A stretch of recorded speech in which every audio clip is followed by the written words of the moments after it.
If you ever eat at McDonald's, first of all, congratulations on being basic. But secondly, you've probably noticed that there's one menu item that's even harder to get than the McRib. Federal investigators are reportedly looking into why McDonald's ice cream machines are frequently broken. There are accusations the manufacturer of the ice cream machines deliberately built in flaws in order to profit on repairs when their own technicians have to fix the machines. Frustrated customers on social media have been complaining about the busted machines. No matter what time of the day I go to McDonald's, the damn ice cream machine is broke.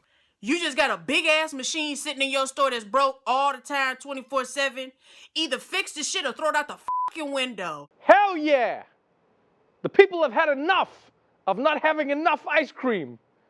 And now the feds are going after McDonald's, which, by the way, is the most American headline of all time. Federal investigators are looking into McDonald's. All this shit going wrong in America, and they're like, the feds need to investigate what's happening at McDonald's. And surprisingly, this is not happening because of the Hamburglar. Although I wish someone had told him that before he offed himself in the bathroom. He always said he'd never go back to prison. In fact, the broken ice cream machine is such a big part of McDonald's identity at this point. Like, I feel like they should just make the machine one of their mascots. You know, just be like, hi kids, I'm McFlurry, the ice cream machine that's too sick to work. I should have got the vaccine.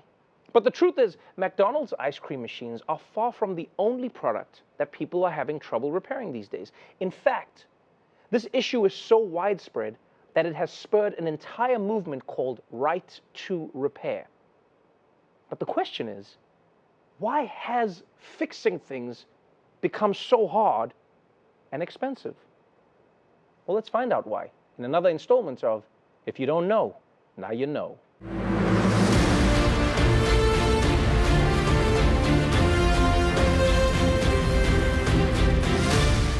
Fixing things. It's what human beings have done since the beginning of time. We fixed London Bridge, we fixed telescopes, we fixed boxing matches to make it look like YouTubers can actually go the distance against Floyd Mayweather. And it used to be that when anything broke in your life, whether it was a car, a lawnmower, you would try and fix it yourself. Remember that?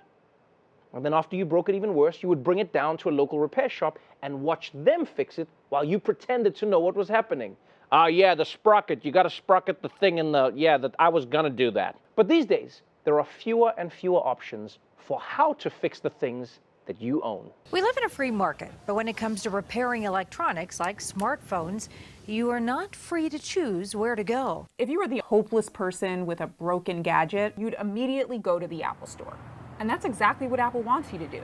The company, and many others, restricts how and where you can repair your stuff. Anything that has a chip in it right now is probably impossible to repair without using the manufacturer. That means tractors and cars. It means your smartphone. It means increasingly the refrigerators and washing machines that people have in their homes. When something breaks and the only solution is to take it back to the manufacturer, they can charge you whatever they want. So this is a MacBook Pro that the Apple Store said would cost $1,200 to fix and wasn't worth doing. So if I walked in off the street with this problem, what would you charge for the repair you just did? Depending on the model, anywhere from $75 to $150. Okay, people, that's outrageous. They're charging 10 times as much as they need to. I mean, that's movie theater concession stand prices, which is ridiculous. How can electronics cost that much to take apart? Most of them were put together by children. And this kind of price gouging is why people basically turn to witchcraft when something goes wrong with their electronics. Let's just put the phone in a bag of rice and say a spell. I can't afford the Genius Bar. And just by the way, this is an aside. I always thought that calling Apple technicians geniuses was very ballsy, because I bet real geniuses get really offended by that. You're a genius? Yeah, I did groundbreaking medical research that has saved millions of lives. You're also a genius? Yeah, I can get piss out of a headphone jack. But of course, the manufacturer wants to be the only place that you can go to fix their product. That's always been the case. What's different is that more and more, they're designing their products to make sure that that happens. Today's gadgets are designed to be unfixable by the average person or by anyone at all. Manufacturers are making repairs harder, like limiting the availability of spare parts or using adhesives that make parts difficult to replace. The biggest challenge Yeah, I think this is glued. Is removing the old battery, which is glued into the case, making things hard or impossible to repair. Instead of being able to swap out a simple part, it is often tied to a bunch of other expensive parts or completely inaccessible. Companies like John Deere install digital locks, which prevents anyone but an authorized technician from conducting repairs. There's a special screw on the iPhone. It's a special 5-pointed screw that no one had seen before the iPhone that Apple put on there just to keep you out. It's as if they've engineered this to go on, I dare you to try to repair it. Just think about it. At this point, it is harder to break into a phone than the Capitol building. They got special screws, digital locks, glue everywhere, and apparently the next iPhone has special software that if it catches you even Googling how to change my own battery, it just sends your nudes to all of your contacts.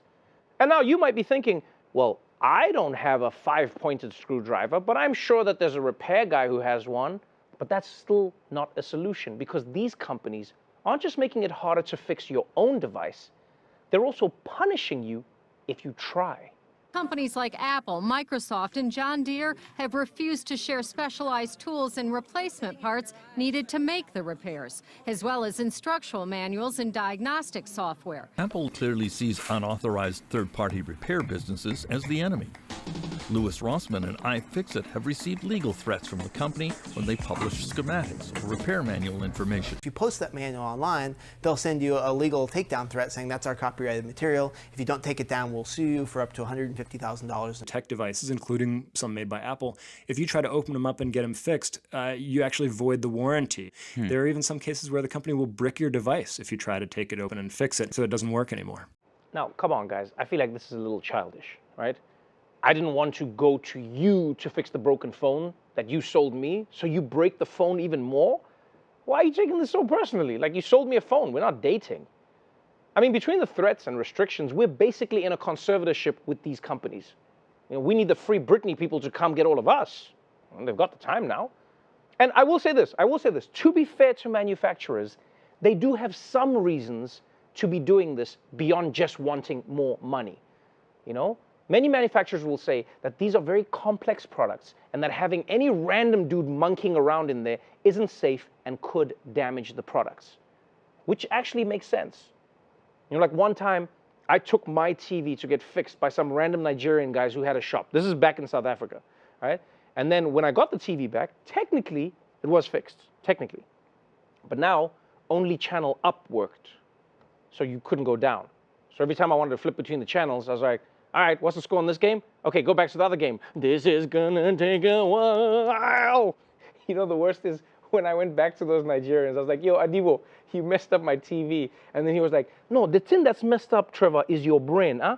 Why do you want to go down? In life, you must only go up. Only go up. Jesus wants us to ascend. But there needs to be some new limits to how far they can take this thing. Because this would be bad enough if it just meant overcharging for a phone repair. But in some cases, your life could even be at stake. There's a key obstacle to keeping medical equipment of all types up and running. Vital work often gets blocked by device makers. Manufacturers refuse to provide access to service manuals and design machines to require calibration software to activate new spare parts. They don't want to work with us because we're a third-party company. They don't want to give us tech support over the phone. They don't want to sell us parts. And they don't want to give us any technical literature. If we don't have the material, of course, we can't do the work. We're dealing with lives here. Okay, this seems a lot worse than the other stuff. You know, I know we all feel like if our iPhone breaks, we'll literally die, but without hospital equipment, you literally die. And this whole thing is a wake-up call. You know, repair restrictions don't just stop you from eating ice cream at McDonald's.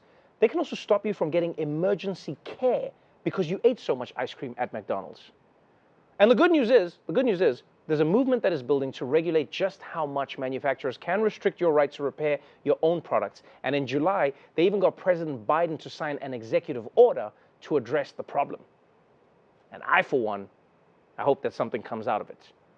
Because when you're flatlining on a hospital bed because the ventilator isn't working, the last thing you want to hear the doctor say is, sorry, buddy, we could fix it ourselves, but we really don't avoid the warranty. Sayonara.